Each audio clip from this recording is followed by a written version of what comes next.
Hey, universe. Well, you know, that stressed out mofo you're listening to in the background? Well, guess whose stress melted away? My kitty, that's correct. Pause. I mean, I don't know if I should feel, touched by an angel? Or like, motherfucking squeaky wheel again, making noise down there, getting all pissy.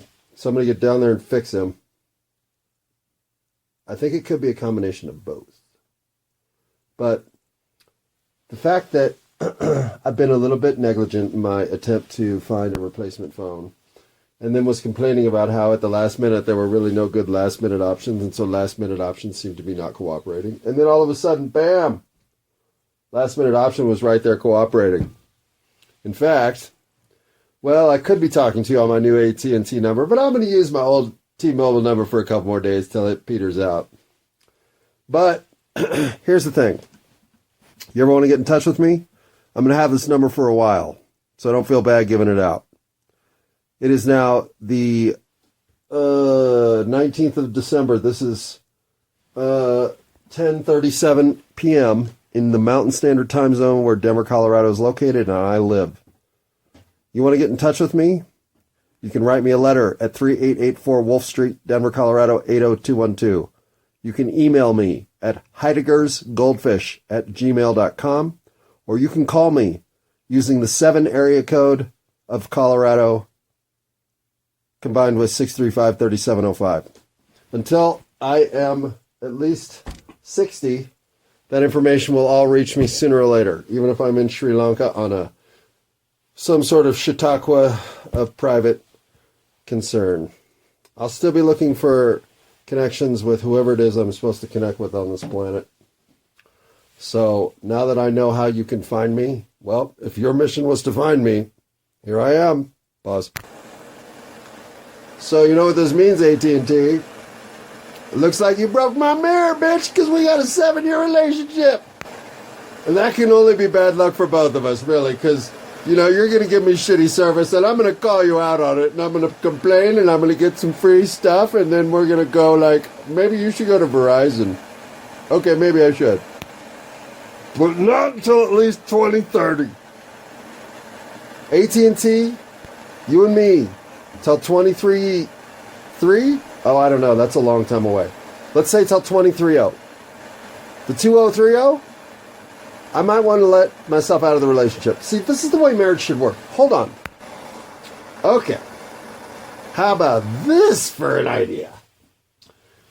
Instead of commitment being for life,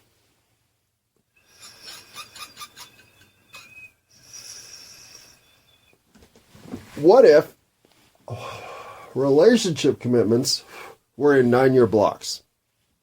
Unless you want to have kids, in which case you sign a marriage vow for 18 years. Why 9-year blocks? Because I hate that everything is 10. And why not? Who cares? It's perfect. In 9 years, either person can decide that the marriage has run its course, that they're no longer interested in maintaining it. There's no divorce. There's just an official separation. You're no longer married. In so doing, you give up whatever benefits are bestowed upon the married couples of the United States of America or wherever you happen to live. Back to singledom you go, and you want to throw yourself into the pool again? Fine. You want to get committed again? Well, it's a 9-year commitment. Minimum. There is no divorce. You fucking make it for 9 years. And then you get a get out of jail free card. Or you can renew your vows. Or you can have had children in the meantime, and now you're up for another 18. Unless you renewed upon the birth of your child, in which case your 18's already taken. Sounds pretty cool, huh? I know. I'm fucking a thinker of cool thoughts, so of course it sounds cool. Oh, God, I just stumble over my words when I try to act all full of myself. It's not me. That's not even really a very good idea. But it's an interesting way to think of relationships. Instead of Well, I'm 22, so I want to be with this person until I'm 92? I do? Pause. I mean, let's face it, AT&T. I do not want to be with you when I'm 92. And honestly, you won't want to be with me either. That will not be a time when we'll want to be together. Our ships will have definitely sailed different directions. As my ship will have sailed different directions with almost everything that ever knew me at that point. I mean, will I still be around at 92? Boy, the way I smoke dope, you'd think not. Or would you think so? Maybe it's healthy. I don't know. What do you think, Pete? Is weed healthy? Could be. I mean, since it's, tier 1 substance of concern for abuse, we can't study it. Well, if anybody proves it's a tier 1 substance for abuse, bam! Well, not really me. I could abuse it worse. I'm not addicted to it. I'm not even really dependent on it. I just love it. I love it more than life. Oh, I mean, more than life. Life does have some downsides, right? Weed really doesn't. Nah, I like life more. Well, but love life. Conundrum. This one's a conundrum. Life with weed is way better than life without it. Can we just leave it at that at 633? Thanks. Okay, so all you fancy phone people, I've joined the club because you know what I'm sporting with now? That's right. Samsung Galaxy S8. Yeah. I'm hearing, this must be like a phone from 2017, 2018? But wait till my next phone shows up. It's an LG V8 from a company that no longer exists. Woohoo! So, yeah. My technology leaped forward from Samsung Galaxy S4 to S8. That's a quantum leap. I mean, somebody get Scott Bakula on the phone. We're going to do this quantum leap thing. Wait, was he the one in that movie? Shit. That wasn't even a movie. That was a TV show. Man, I hate getting old. 718, 719, 720 says 420 somewhere? No? Alright, it says 420 between my legs. Oh, I almost burned myself. And no, that wasn't a double entendre reference between my legs. That's where I happen to be lighting the bong. So I guess in reality it was kind of a phallic representation between my legs, double entendre. The whole thing, though, was accidental. That's what I'm saying. Sometimes people throw stuff into the universe. It's not even really what they mean to throw out there. Like cat litter. Okay, you can see how much better of a mood I'm in, right? Because I've gone to the absurd. Theater of the absurd is my least favorite form of theater, but if I'm going to be there, well, at least I brought cat litter so that we can have some traction on the ice on the way out the door. Why would the door have ice on the inside? Curious thought. Because it's theater of the absurd? Probably. Everybody go get your applesauce and let's have a swig. That's good, but I had gum in my mouth, so it was really sort of stupid, Buzz. All right, throw the gum on the floor. We're good to go. Hey, is there anything in here? Yeah, that thing's full. All right, so what are we going to talk about? Well, today I was listening to some of my earlier stuff from this round of nonsense called iKudB.Rong, which of course I think I've been wrong about a lot of stuff already. But I don't know if I've really conveyed how much our mindset is time dependent. And I was trying to talk about the spiders in the basement as being the example of, well, before I knew they were black widows, I would go down there and just think, well, try not to mess with the fucking spiders all around. But now it's like, well, try not to mess with all the black widows that are all around. It's a different level of fear. Or at least concern. Because spiders are scary enough, right? And talk about an animal that got a bad reputation. Is it an animal? It's an arachnid. Are arachnid animals, is an insect an animal? Technically, probably not. I don't know my phylum or my families or my whatever biology shit from 9th grade, so don't hold it against me. Or hold it against me if you feel you must, if that's your thing, if that's the fucking flag you're planting in the ground. we're never going to be friends, but we can at least respect each other's determination of intellectual stability and consistency. Since I can't provide either, let's just go this way. At the time that I knew there was fucking scary shit in my basement, cellar, we'll call it the cellar, I got myself all masked up, put on gloves, put on rain gear. I mean, I was fucking ready for battle. I could have run into one of those, like, spooky alien crab walker things, and I'd have been at least not as unprepared as you'd have thought.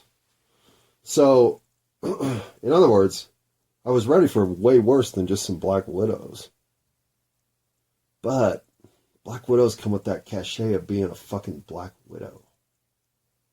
And inappropriately named and everything, yes, they're terrible. Whoever came up with Black Widow fucked up. They should be called something more like Swissmix, before there was Swissmix. And no, not to be confused with Miswix, please. That's the last time we're saying that word. That word's dirty. But I don't want to get anything wet around here that has to be taken outside.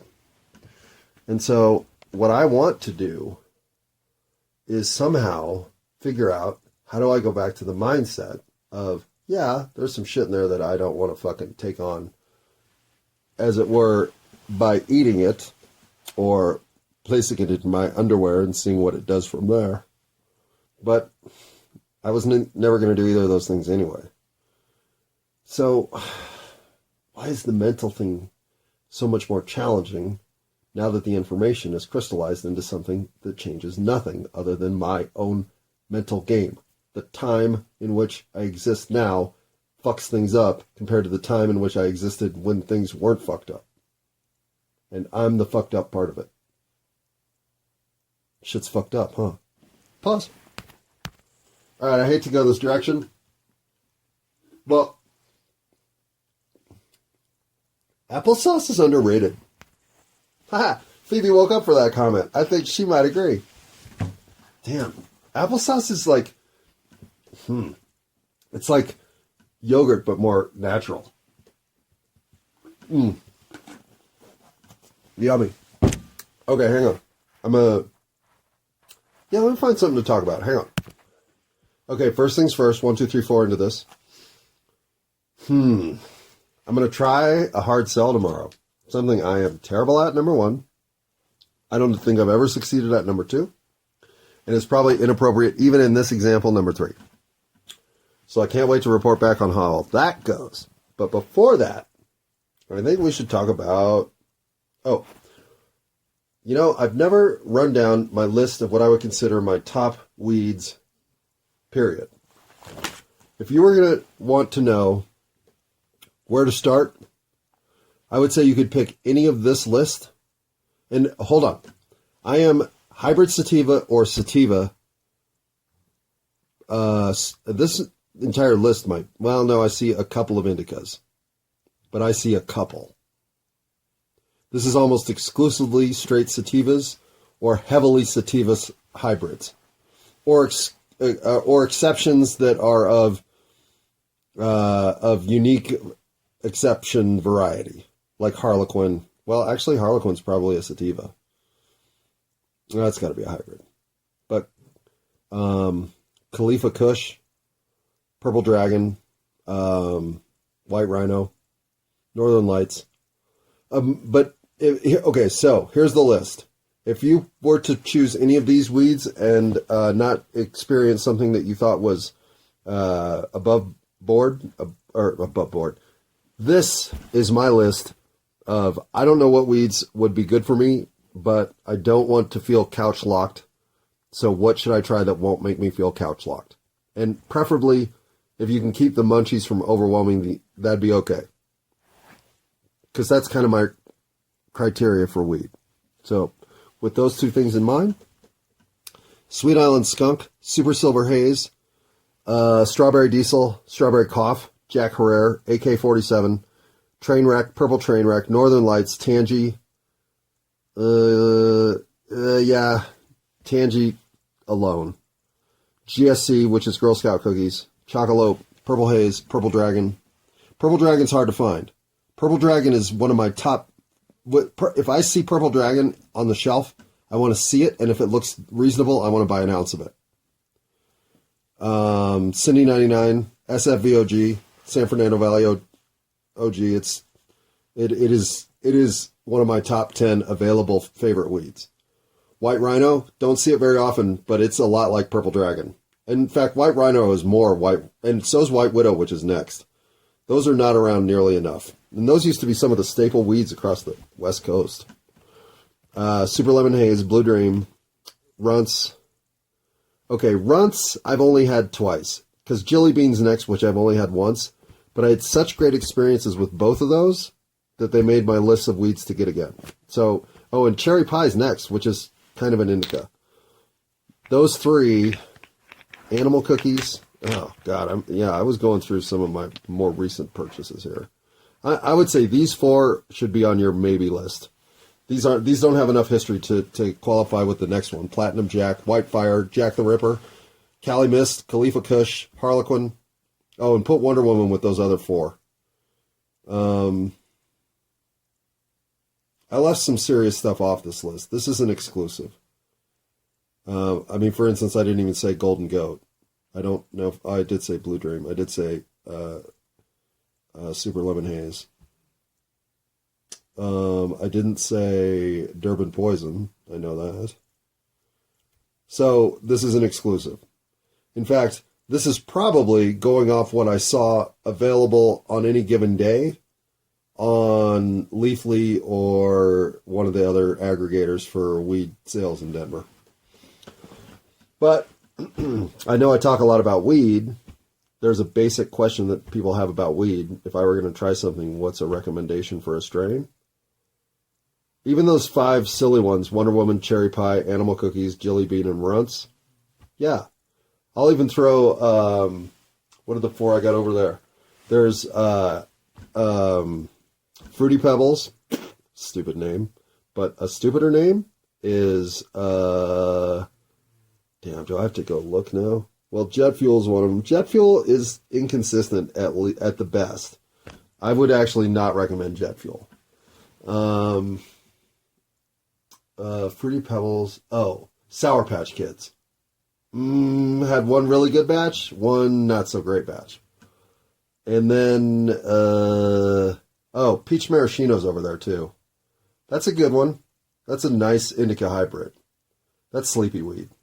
So, that's the only reason it's over there. And for sleepy weed, I didn't mention Granddaddy Purple. Granddaddy Purps is probably the best started out weed because it clicks all the weed boxes at once. I always like starting somebody on either Granddaddy Purp, Chocolope, or Jack Herrera, Strawberry Diesel. Super Silver Haze is a good one. So Sweet Island Skunk. Actually, Sweet Island Skunk might be the number one weed to give somebody who's never tried weed. Is that true? Is that the number one I would give somebody? Bruce Banner. That's not even on this list. Bruce Banner. So much good weed. That's what I'm saying. Like, how can I complain about access to top grade shit when I can't even get half of a list of weed together that's got all my favorites on it? Right. Because we love a great story, and I'm too busy over here watching great stories to be confounded by my weed list. That's why loss of privacy is so tragic, and our minds resist meditation. None of that's true, but those were the 3 notes that were sitting right there next to the weed list. So, little consistency across episodes, as it were. Dream Deja Vu is the same spark as the lucidity moment when you ignite in dreams. I wonder if that's right. Dream Deja Vu is weird. Of all the things that are weird, to be able to recall something as having happened because you dreamt it, that one sends your mind all fucking twisty. Ugh. And I don't know if we've all experienced, but I know that's very common. So, dream deja vu. And having lucid dreams. They do feel like very mentally similar. You are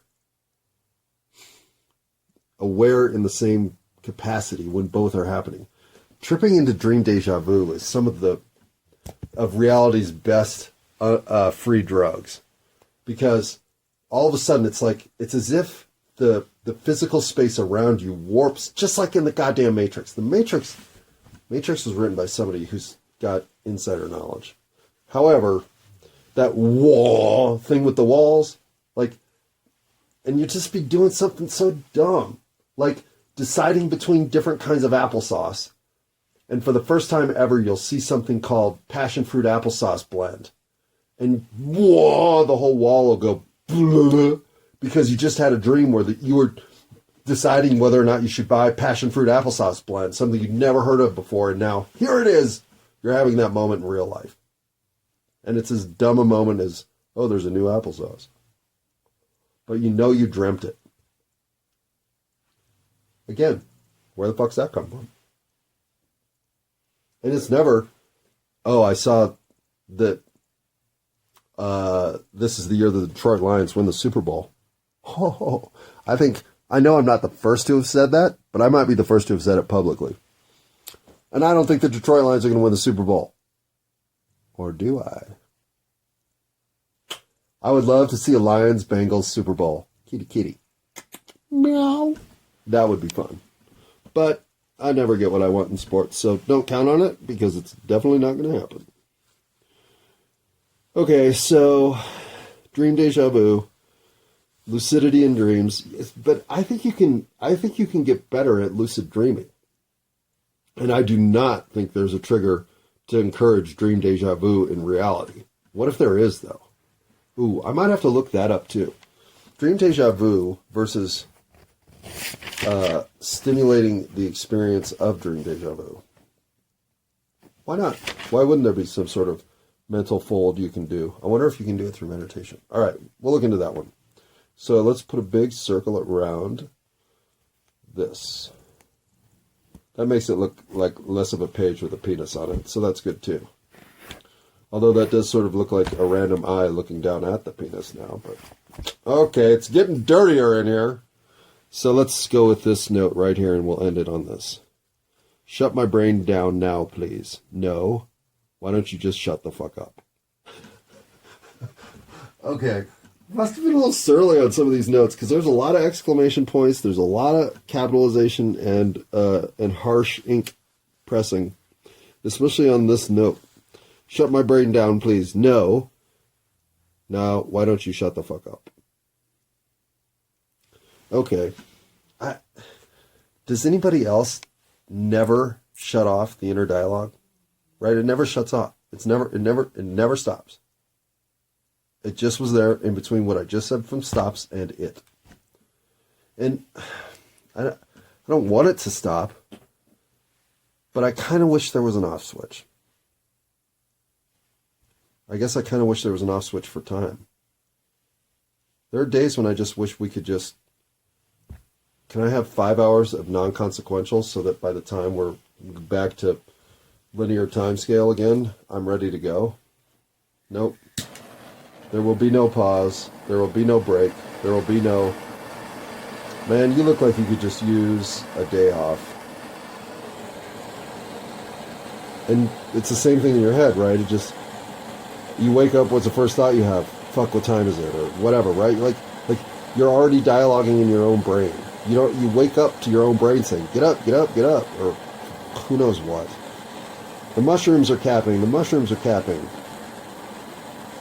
This morning I woke up to what I swear to God is somebody begging me to ask them on a date. And me replying, I've already asked you on a date. I've already asked you on a date. I've already asked you on a date. This is what I woke up to. So why do you think I have to write in capitals, shut my brain down, please?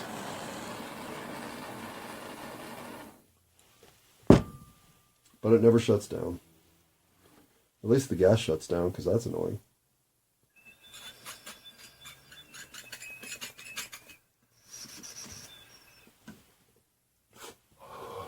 Probably not as annoying as the fingers on a chalkboard effect of the titanium nail versus the titanium tool. Titanium does not like to scratch on titanium. I know, that's why I said, no, shut the fuck up.